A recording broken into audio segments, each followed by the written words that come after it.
กระทินแนวก่อนเอาเลิศเอาไส้พี่น้องนี่สาวลาวสาวงามเมืองปากเซ่และนี่พี่น้องเป็นต้นแบบให้แม่ยิ่งลาวพี่น้องเฒ่าแก่ม่วนโทแม่ผู้กงพี่น้อง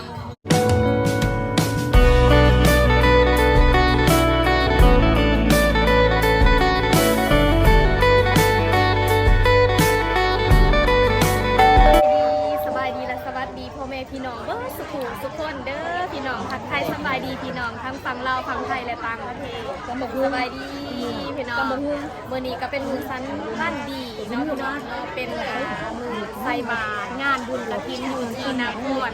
ปากเซ่พี่น้องที่นครปากเซ่แขวงจำปาสักสปป.ลาวก็เป็นบาตรของเฮาเองพี่น้องบาตรสาวลาวใต้ลาสังสาพี่น้องตอนนี้ก็เป็นบรรยากาศส่วนที่เฮาใส่บาตรนะคะแห่บุญกฐินหยาดน้ำเรียบร้อยพากันมาซื้ออาหารพี่น้องมาอุดหนุนเพื่อนมา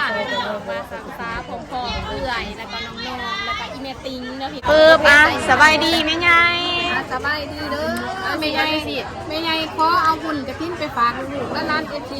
ทุกคนเด้อบ่ว่าจะประหอดประเทศลาวประเทศไทยประเทศอเมริกาทุกประเทศเอาบุญนำกันเด้อลูกเด้อบ่มีมวลแฮะแม่ใหญ่เก่งบุญใบไผ่ทงแห่เนาะพี่น้องเนาะบุญกฐินมันของมวลหลายสบายดีเอ้ยน้อมแนมน้อมแนมกินตำสมพี่น้องแสบแห้งส่วงนี้ก็เป็นส่วงที่เฮามาอุดหนุนหานขาพี่น้องแมนนี่พี่น้องสมตำปูปลาร้าแม่ใหญ่สิกินไรเด้อแม่ใหญ่เด้อเดี๋ยวท้องเสียผลพี่น้องมาเด้อพี่น้องเด้อมาอุดหนุนหานขาอยู่วัดพี่น้องวัดหลวงเฮาจะมาสั่งหลายจานแท้เนาะเพชรเขาบ่ได้แม่หนูดำย่าได้ยังกินเฟอพี่น้องเฟอหมูเฟอกระดูกโคยมันจะออกแสบซอยเนาะพี่น้องเนาะน้องไซแววกับมาได้ดีสบายดีอีเถือเด้อพี่น้องเด้อมาเดี๋ยวมากินน้ำกันก็จะได้น้องไซแววเอื่อยผ้ามากินเขาวัดแสบบ่อิ่มแล้วเนาะอิ่มบุญอิ่มใจอิ่มใจพี่น้องเมื่อนี้เฮากับพากันมาเบิดขอบขั่วเด้อพี่น้องอีเมมาซอยงานวัดตั้งแต่มือซื้อผลพี่น้องเมื่อนี้ก็เป็นมือบุญเนาะแม่นอนมือแล้วและเมื่อนี้มันสุดท้ายก่อนกลับบ้านก่อนเมื่อว่าสันซาพี่น้องพี่น้องเฮาญาติโยมมาทำบุญมาแห่บุญกฐินจังซี่ก็พากันมากินข้าวกินน้ำกินเฟออุดหนุนหันค่ะอยู่ที่วัดหลวงก่อนกลับพี่น้องว่าสันซา3 ปีแล้วมันเฮ็ดงานในโควิดแล้วมันเฮาก็สิบ่มีหยังหลายพาพี่น้องมากินข้าวสามัคคีเนาะนัวเลือกบ่เป็นจะได้แต่งนัวลายตกเป็นนัวน้อยตัวเป็นนัวลายแซ่บใส่น้อยแซ่บน้อยใส่น้อยแซ่บน้อยใส่ลายแซ่บลายเนาะพี่น้องเนาะห่านเขามีครบเด้อพี่น้องเด้อมีครบนี่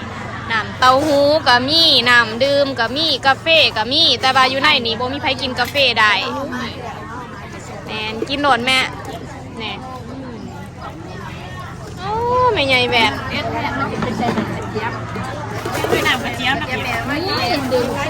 เดี๋ยวจังน้อยค่ะไปซื้อน้ำกระเจี๊ยบเนาะพี่น้องเนาะไปซื้อน้ำกระเจี๊ยบก่อนเบิ่งกระเป๋าเนี่ยเด้อแม่ใหญ่เด้อเบิ่งกระเป๋าเนี่ยไป55พี่น้องไปอุดหนุนห่านข่าพี่น้องเพิ่นขายอยู่สนันวันไว้แต่เสาร์คุณพี่น้องเอ้ยซื้ออีหยังเนาะซื้อน้ำโอ้ซื้อตำสม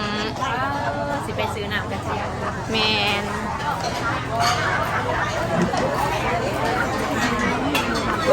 หลากหลาย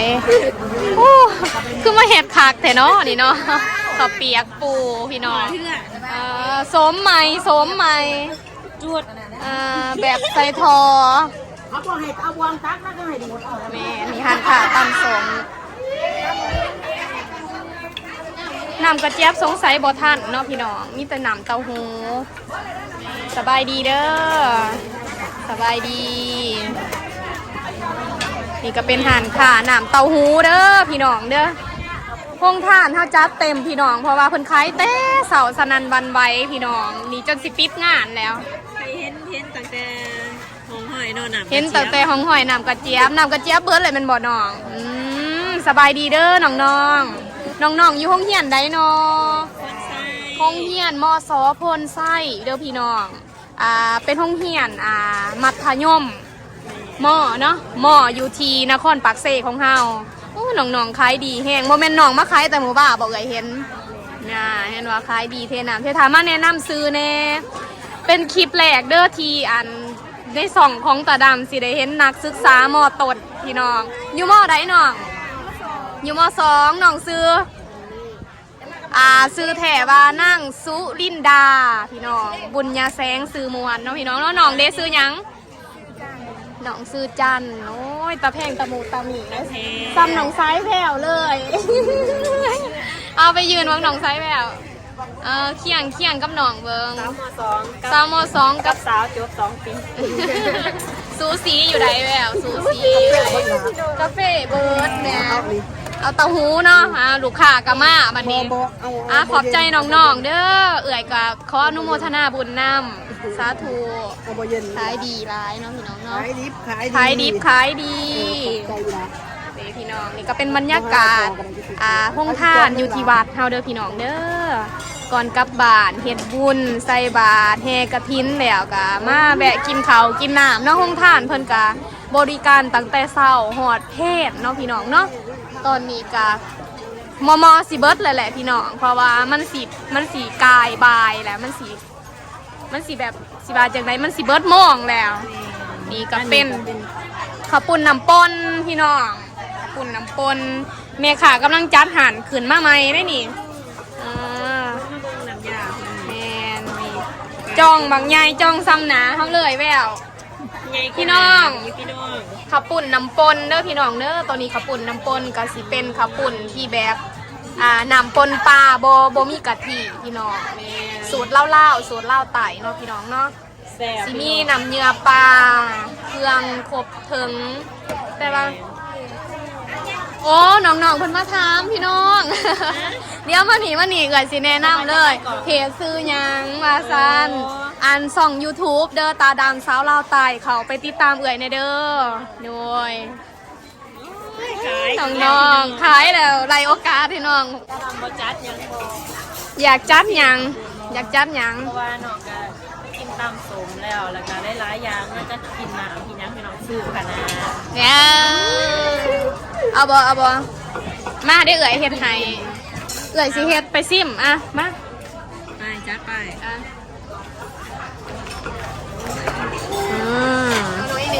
ไหนหนึ่งซิมมื้อนี้สิพา FC แล้วกับพี่น้องเข้ามากินข้าวปุ้นน้ำปนเด้อพี่น้องเด้อในงานวัดมื้อนี้ตังอยู่ครบยิ้มจังตังดูครบบ่ได้แม่นสิได้กินของวัดง่ายๆเด้อพี่น้องเด้อมีบุญได้จึงได้มากินแม่นมาเฮ็ดบุญเนาะจังได้กินเนาะเอาแบบตำจิ้มเนาะเพราะว่า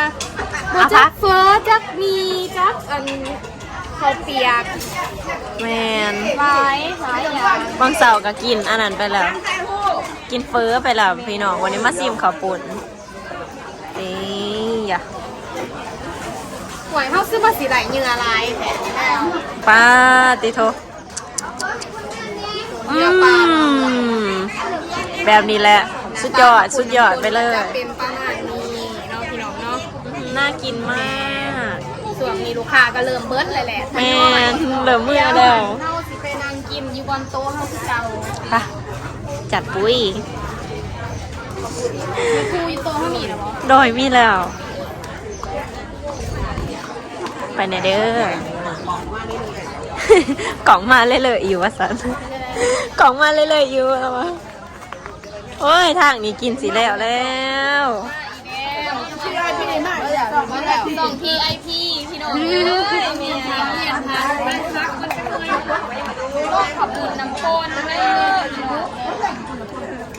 น้ำปุ่นน้ำปนคนทักกันจักเดือดโตไหม ปาดเอามาซิมเอา มั มาน ก็ ซิ ลั ม งจัดเถิด ย่างอยู่อีแม่อยากบ่ โมอีเมลให้ทีมคุณแม่ไม่บ้านไปสิกินย่า ปาดไปจัดตำมาคุงมาอีกแล้วพี่น้องบ่คากเพิ่นว่าโอ้แมน บ่ได้เบิ่งกับย่าตำซ้ำทำไมไม่เบิ่งจะได้อันไปโซฟีมือให้ FC ดู น่ะจักหน่อยจักหน่อย ซ้ำเมื่อสิบ่10โคกบ่ ส่งคืออยู่ดอกเนาะ มาเด้อพี่น้องเด้อตูนอาจารย์ใครตูนเป็นเขาก็เขาเด้อวันนี้โอ้ยบวงอาการมันอาการมันก็โอเค อากาศดีลมดีพี่น้อง เพราะว่าอยากเขาก็ โคตรเนาะโอ้ยพี่เลิกละ มาซุ่มแซวแมวผมเด้อพี่น้องกินเขาวัดสามัคคีอิ่มบุญอิ่มทอง จังได้ฝีมือเอ่ยย่า ทั้งเผ็ดทั้งแซ่บ โอ้จังสะสองโผเลยบ่ น้ำโปมูแซ่บแซ่บ ไม่สี่ก็มาวันนี้ ได้แล้วแม่ตัวเขาของน้ำปลาทูก็ หันแหละคืออีดอกจ้ะหลายจานแล้วได้สมากินเป็นตาแสบแพ้ แซ่บพี่น้องขอบคุณน้ำปนเอาเป็นข้องกูเลย เอามาซิมเพิ่นว่าขอย่านได้ไปเอาจ้าโอ้ถ้วยที่2เราเพิ่นนี่เอามาซิมเด้อ คือว่าหนูจะสิกินเฟิร์สจะสิกินกระปุกเนาะหนูนี่เนาะโลมากโลผ้าพี่น้องจะสิกินเฟิร์สจะสิกินผักปุด แม่น เรามากกระยาเว้ยเด้ โอ้ย บ่ได้กินหลายมือเลยเด้ สมาขาก ไป แท้ เนาะสีเหลืองไปเนาะสีเหลืองใช่อันสีด่างถ้วยอยู่นี่เอ้ยแม่ใหญ่แม่นอยากกินกะแลมกะแลมที่สั่งอยู่แฟนซีแมวโอ้ยกะแลมอีหยังวะ โคน แบนมาแต่ไทยหั่นนะมันแสบตัวนี้กะแลม อ๋อ เดลี่คีนพี่น้องมันสิมามีอยู่ในห้างบิ๊กซีเซ็นทรัลอันนี้เมมากินอันนึงจักบาท จะมากแบบได้มากแบบมีซอกแรดผ อัน ม นึงเศร้ามาที่เขาทำ โอ้มาสิค่ะ ธรรมดาได้ ช็อกโกแลต ช็อกโกแลตพี่เลือกเนาะ คงไม่ลูกผู้เฒ่า เออฝีมือตัวเองสุดยอดแล้วเนาะเอ้ยยาย่า ได้คิดจำสมเลยก็คือว่าของชื่อเมีย อืม เป็นจะได้ อืม ได้เลยที่ซื้อคือนาภาเจียมมันแหงนำ แต่อีตัวเนาะสองเมลูกเพิ่นอ้าวเจียอยู่ทางนี้ก็ ในหลุมเบื้องขวาสายมองงาน แมนอยู่แค่มันสิเบิร์ด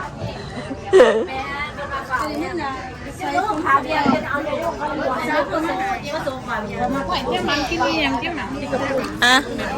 thank you คนงาน that's my pleasure เจ้ามันนี่ไปกินไปกุ่นเด้อเจ้าเด็ดเด็ดพี่น้องมวนร้ายเหมือนนี่ลูกร้านมาเอาบุญนั่น แม่น แล้วเขากินของเราเขาสิผ้าพี่น้องไปไต่ถูกคอพอนนะคะจึงคอยออกเมื่อเนาะพี่น้องเนาะ โดย เนี่ยตอนนี้เขาก็กินเฟ้อกินมีกินขับปุ่นขับปาดพี่น้องตำสองตำสมเป็นที่เรียบร้อยแล้วอิ่มแห้งแล้วพี่น้องจนนั่งบ่ได้ว่าสันซาจะได้น้องไส้แววยังต่ออยู่ที่ขับปุ่นอยู่พี่น้องเคยที่สามเลยย่าๆว่าจะได้น้องไส้แววคือมาเมาร้ายแถมวันนี้ผู้ว่าน้องมากแบบนี้พามากินได้เลยก็ดีเด้ อันซายาของตาดำสาวลาวเด้อพี่น้องก็สีเบาสู่ฟังแน่น้อยหนึ่ง มีเรื่องราวอีกแล้ว ยายหย่อนเฮือนบุญพี่หย่อนงานวัดเด้อพี่น้องเด้อ นอแหนมนอแมนอีเมพามากินข้าววัดเต้หน่อยๆเพิ่นนอนางเนาะแม่ขอขนมวัดกับที่หนึ่งพี่น้องยืนหนึ่งโดดเบาเรื่องขอขนมวัด เราเลยไม่ไงกับไปทายไม่ไงในโน้มาเราเห็นไง แม่ใหญ่กับเมียนมาซอยวัด2-3 วันแล้วพี่น้องแม่ อีแม่กับซ้ำว่าเป็นค้าประจำ แม่ อยู่นี่เนาะพี่น้องเนาะ เอาไปเอ่ยย่างหล่อ โอ้พี่ใหญ่แว่นอยู่พี่โอ้แม่เฒ่าติ้งเฮ็ดใหญ่แหละต้องการผู้ซอยอยู่บ่ ซอยคนเห็ดเหลี่ยมซอยคน คุณพี่น้องงานนี้แม่นงานที่อีเมติ้งถนัดโหลดพี่น้องว่าสันสานี่งานเล็กงานหน่อยอีเมติ้งบ่วันอีเมมักเป็นนันคนแบบมักมาซอยงานวัดมักมาล้างถ้วยอยู่งานวัดจังซี่นะย่ามเพิ่นมีบุญมีงานอีเมสิมาตลอดอีเมมักมาเมียนมาปัดมาล้างถ้วยจังซี่นะพี่น้องว่าสันสามื้อนี้ขายดีเนาะหันเจ้าย่ายเมียนเบิดมือคือนี่จังโมงแม่เพิ่นขายเครื่องแม่นบ่โอ้ต้องการผู้ช่วยบ่ FC มาเมียนซอยแม่เฒ่าแน่เด้อมาเอาบุญน้ำกันแม่นมาเอาบุญน้ำแม่เฒ่าติ้งเด้ออีแม่สิย่อเขาอันเฮือนขวาเพิ่นบ่สาธุพี่น้องนี่ส่วนนี้ก็แขกก็เริ่มเมื่อแล้วเนาะพี่น้องเนาะแขกเริ่มเมื่อเบิดแล้วก็สิย่างมาหยิกมาย่อยย่างเฒ่าแก่ม่วนโทย่างแบบผู้ใหญ่ที่เพิ่นย่างจัดเมียนเครื่องกองบุญอยู่ในซิมพุ่นน่ะพี่น้องวันนี้เฮาสิล่า FC เด้อบัดนี้เด้อปิดคลิปเบิ่งปิดคลิปน้องแหนมปิดคลิปให้เอื้อยปิดคลิปให้เอื้อย มื้อนี้ก็คือว่าเขาจบคลิปกันอยู่ที่โรงทานมาพี่น้องเราเลยก็มาสื่อเบิดทุกอย่างไปท้ายยังเขาก็สื่อเบิดทุกอย่าง เบิดจะกีบ น้ำเต้าหู้เบิดหา10แสนล้านกีบเลย เบิดหา10 แสนล้าน แม่น มีแต่ซื้อ มาสื่อเอาบุญเอาบุญ แม่นี่แหละเพิ่นว่ากินโบบกจกโบลงเด้อพี่น้องเด้อนี่แล้วเพิ่นเอิ่นว่าคนมีบุญว่า กิน ซั่น น้ำสำรานตลอดเนาะวันนี้มานะได้กิน บุญ น้ำเลยกินฟรีพร้อมเนาะ ถูกใจ อันนี้ก็ข้าวปุ้นน้ำปูนนี่ดิ สวยที่4แล้วบ่จักนี่ พวกที่3นี่ พวกที่ พวกที่3 ของเอ๋ยตาดำชื่อมาว่า เอื่อยหันฝากไปถ่ายคลิปเอื่อยฝากไปถ่ายคลิปเดี๋ยวสิมาเฮ็ดต่อหน่อยนึงปิดคลิปน้องแหนม กาขอบพระคุณขอบใจได้ๆเด้อที่มาติดตามส่องตารางสาราจ่าย2ใหม่เนาะพี่น้องนอนเดียวกะคิดว่านะจะผ่านกฎสิได้คืออนุมัติขอพิมพ์ในเว็บนี้แหละพี่น้องประมาณเดือนนึงหรือว่า2เดือนเด้อกะถาเบิ่งน้ำกันให้ เป็นกำลังใจให้พวกเฮาแน่เด้อ สำคัญเนาะโฆษณามันเขาแล้วกะ FC กะยาขังโฆษณาส่งตารางสาราจ่ายแล้วก็ส่งพวกเฮาเด้อแต่ละคนเด้อพี่น้องเด้อเพราะว่ามันเป็นรายล้านเนาะพี่น้องเนาะฝากกดติดตามกดไลค์กดแชร์กด Subscribe ให้ในเด้อ ยูวาซา ว่าซาน บาสันซาพี่น้อง นะพี่น้องเด้อ มันนี่ลาดเรื่องพี่น้องเรื่องกับย่าๆไปจะได้เนาะ ยิ้ม มาอีกบ่เหมือนนะมาอีกบ่ มาอีกครั้งหลายมวลหลาย ผักหลายมวลหลายสาวเวียงจันทน์เบาไทยไต่บ่อยากคือปันไดเนาะพี่น้องเนาะก็ขอบใจย่าๆเด้อที่เพิ่นมาร่วมงานน้ำเฮามาเป็นอันมือกาดเป็นทุกอย่างแม่มือกาด FC จิราเป็นหยังมือกาดเดี๋ยวไปท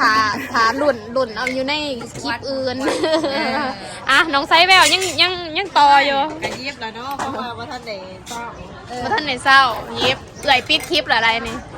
ปิดคลิปหรืออะไรยังกินอยู่ ก็ฝากเด้อพี่น้องเด้อฝากติดตามน้องสายแววสาวเราได้น้ำแดงอย่าสิลืมได้เห็นว่าตัวนี้หน่อยอย่าสิเบิ่งขามได้ วาซานเนาะกับฝากเขาไปกดติดตามส่องน้ำแนมชาแนลแล้วก็ซ้ายแบบซ้ายเราไต่เด้อพี่น้องเด้อพวกเฮาหมดทุกคนนี่แหละพี่น้องมาสันซาวันนี้ก็สีได้เห็นหนาจะพ้องส่องแดเนาะพี่น้องเนาะแนวใดตาดำก็ขอบมุกขอบคุณนะล่ะ FC แล้วก็พี่น้องทุกท่านที่ติดตามและรับชมและให้กำลังใจบ่ว่าจะเป็น2ใหม่2เก่าแนวใดก็ขอฝาก2ใหม่เด้อพี่น้องเนื้อตาดำเช้าเล่าไต่2ใหม่B2ขอให้ทุกคนเขาไปกดติดตามกดไลค์กดแชร์ให้เด้อพี่น้องเพราะว่าเขากำลังผ่านกฎเนาะพี่น้องเนาะยังรอแต่การอนุมัติรับการสั่งรายได้เนาะพี่น้องคิดว่าน่าจะบ่เกินเดือนเดียวน้องแนมว่าเนาะพี่น้องเนาะแนวใดก็อยากให้ทุกคนให้กำลังใจแล้วก็ติดตามแล้วก็ช่วยเบิ่งช่วยแซ่ให้คือเก่าเด้อพี่น้องโอกาสหน้าเจอกันใหม่รอติดตามว่าคลิปต่อไปเฮาสิพา FC ไปไซต์ไปเบิ่งหยังไปเฮ็ดกิจกรรมหยังอีกเนาะพี่น้องเนาะตอนนี้ตาดำเช้าเล่าใต้ก็ขอสบายดี เจอกันคลิปหน้าเด้อบ๊ายบาย